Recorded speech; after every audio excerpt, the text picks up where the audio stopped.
Fala pessoal, tudo bem com vocês? Vou fazer esse videozinho aqui, né, para trazer um assunto que eu considero importante e é um assunto bem recorrente, né, durante as consultas, que é o quê?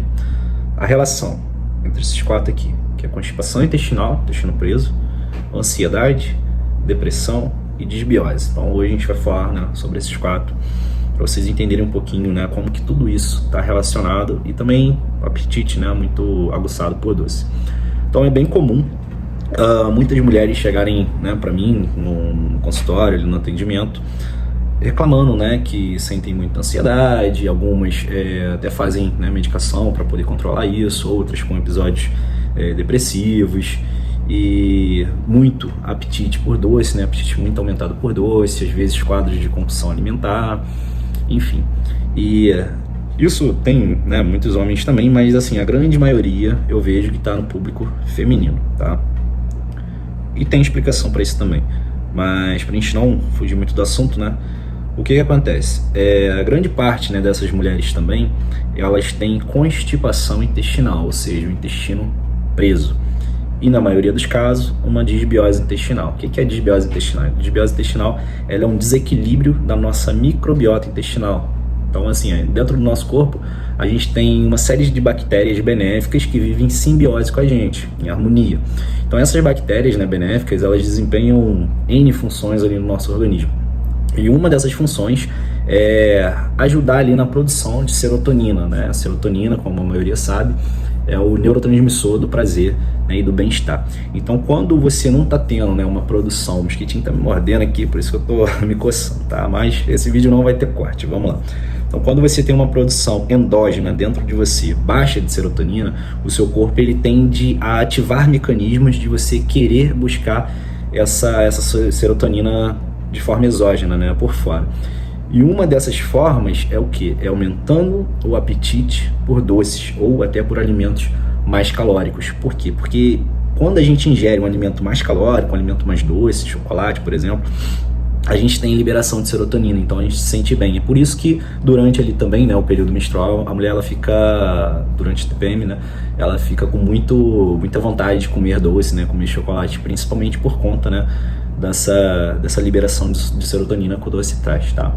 Mas voltando, né, pro nosso raciocínio, então a maioria dessas mulheres tem um apetite muito aumentado por doce, tem constipação intestinal, né, intestino preso, às vezes vai ali no banheiro uma vez por semana, né, a cada 2 ou 3 dias, e isso não é normal, gente, é perigoso pra caramba. O normal do ser humano, quando o nosso intestino está funcionando bem, é você ir ali no banheiro de 2, né, 3 vezes por dia. E esse seria o normal do seu intestino, né, quando está funcionando regularmente, tá? Mas num quadro de constipação, num quadro de disbiose, isso fica muito alterado. E aí a gente tem, né, uma coisa no nosso organismo chamado eixo intestino-cérebro.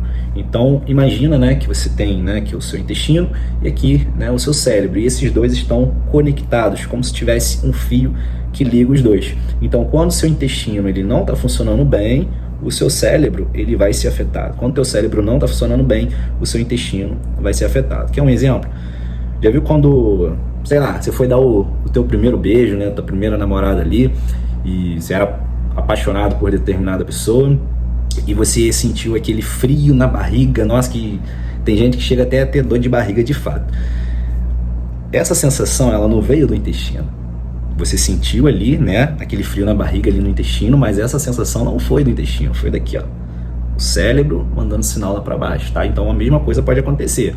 É o intestino mandando sinal para o cérebro. E aí quando você tem um quadro de disbiose intestinal, seu corpo ele não está produzindo, né, serotonina como deveria. Essa serotonina baixa vai afetar aqui em cima. Então você vai sentir, né, mais ansiosa, você vai sentir, de certa forma, né, em alguns casos, mais depressiva. Isso tudo está bem, né, correlacionado também. Aí, igual eu falei, aumenta, né, o apetite por doce, enfim. E aí o que a maioria das pessoas, até profissionais mesmo, né, que às vezes não consegue fazer essa correlação, não consegue identificar esse problema, o que a maioria faz? Apela para o uso do medicamento. Só que o medicamento, ele não vai resolver. Ele vai mascarar o problema. Imagine então que, sei lá, vou pegar um limãozinho aqui, ó. Eu tenho esse limãozinho aqui, certo? Então imagina que isso daqui é o meu problema, né? Vamos botar, isso aqui é a minha ansiedade. Então a ansiedade está aqui. O que o remédio faz? Ó, ele vem, ó, e tampa. O limão, a ansiedade, ela continua aqui, só que o remédio, ele tá mascarando. Quando passa o efeito dele, ó, ela volta a aparecer. Então eu tomo medicamento, não vejo mais, essa informação some, só que ela ainda tá ali. Então o remédio, ele não resolve a raiz do problema. Então o que a gente faz, né, dentro do nosso tratamento nutricional, nesses casos?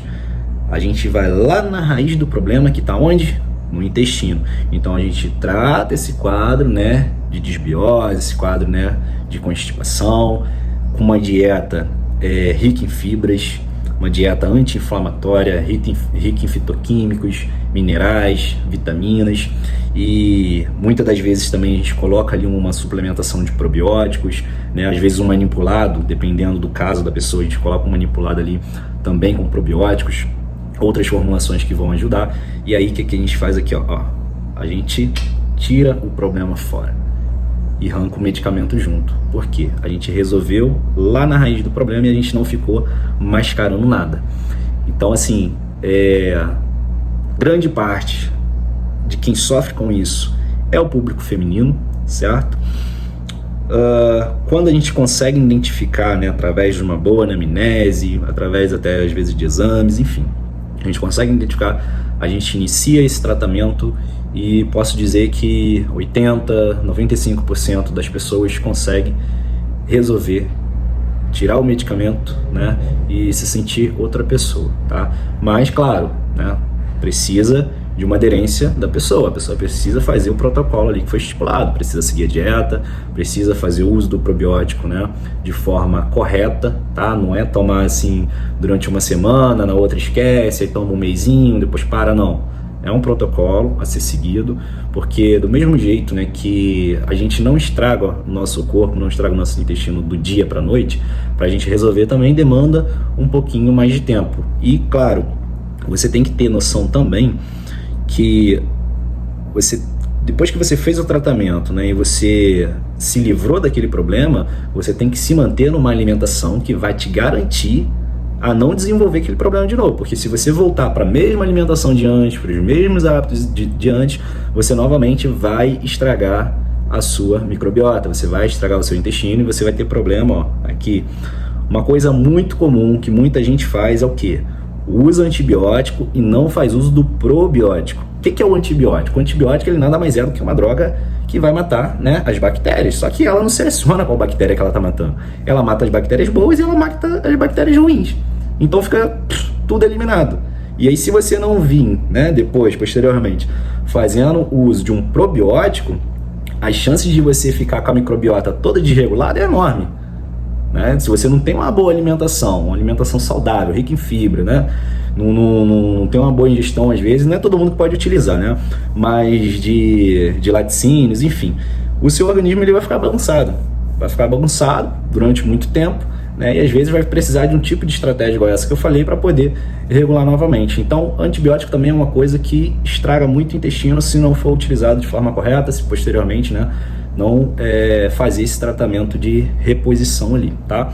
Então, essa era a mensagem, né, que eu queria passar para vocês hoje aqui. Se alguém ficou com alguma dúvida, né, pode mandar aqui abaixo que eu vou estar respondendo, tá bom?